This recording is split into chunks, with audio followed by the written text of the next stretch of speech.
Welcome back everybody to another video. I'm here with this 2004 GMC Sierra 1500 all-wheel drive. This model only comes with a 6-liter LS or LQ, whatever you want to call it. We're going to do inner and outer tie rods on this vehicle right here. So I'm going to take you through step by step, save you a bunch of money. Don't go pay somebody. You can do it. I believe in you. Like, share, subscribe, and let's get into it.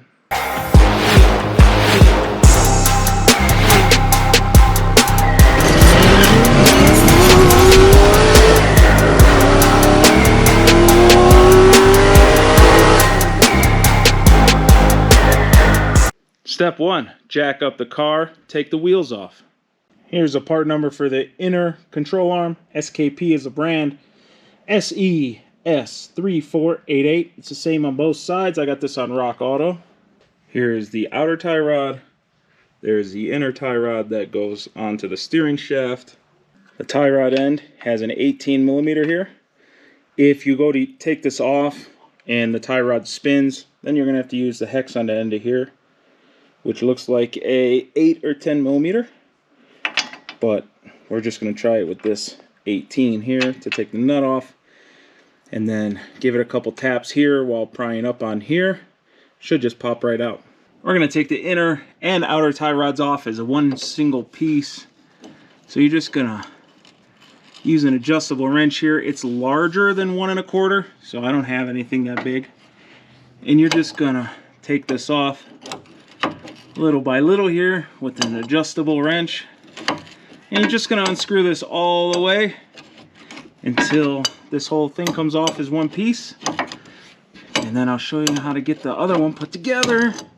The wrench I used to take the old one off with the safety ring on this one, which you can't see it quite yet, the wrench was too wide, so I had to use this tool, which is a specifically made inner tie rod tool. AutoZone, it's like 15 bucks.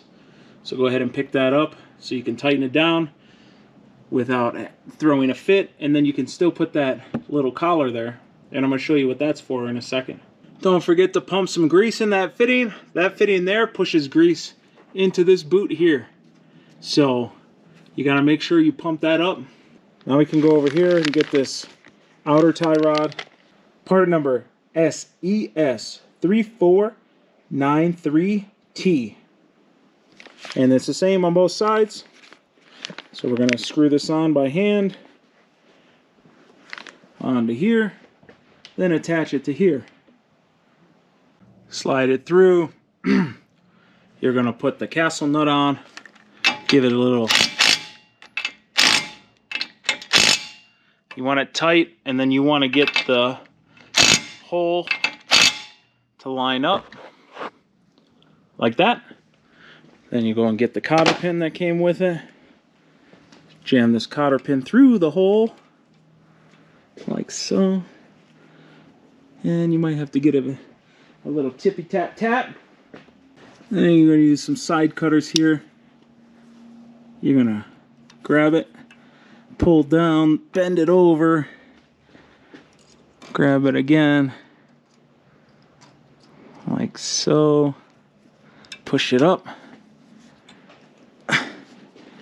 and then this side you're gonna just push it up the other way, give it a little clip, and then you're gonna bend it over flush up with the nut. So you probably need to use a hammer and a flathead or something like that. So I'm gonna put this here, use a flathead, pound it up that way so it's bent that way, so you have it bent both ways and the castle nut will not come off. If yours has a grease cert like mine does, you're just going to start it by hand as much as possible so you don't cross thread it. And this does not take a lot of torque, okay? You're going to use a little wrench and like one thumb like that. You're not going to put a lot of pressure on this. And there we go, that's it. Now you're going to pump some grease into it with a grease gun. Over here, got me a grease gun. We plug this guy in.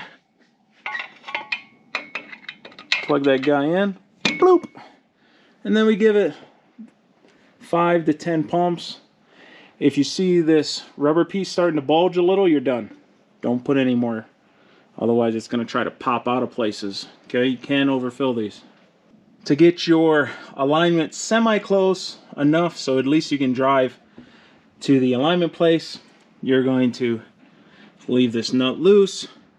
You're going to put this tire on. You're going to have someone go up inside the truck, hold the steering wheel straight, and then you're going to turn this either left or right to make the tire, when you're looking at it, where the edge of the tire is lined up with the back one.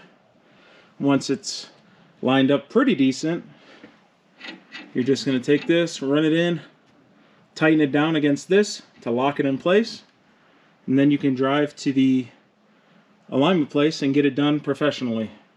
Adjusting the tie rod, I did this side already, so now if I pan over, you'll see the front of this tire and the back of this tire both come visible at the same time. The back tire is visible, and that's close enough to eyeball it to get it to the shop. This one, watch, you won't even see the back. Watch. Front, you see the back, and now you see what I'm saying? So the back of this tire is like way behind the rear tire. So you need to spin this. You need to spin this as if you're screwing it on, which means on the driver's side you're going to pull this down, and that's the same thing as going righty-tighty into here and tightening it up. And as you tighten this, it's drawing the tire and it's bringing the front of the tire in. So if you need the tire to go out, you're going to need to unscrew these two and it will push the front out. Right now I need to bring it in, so I'm screwing them together, which will bring the front in.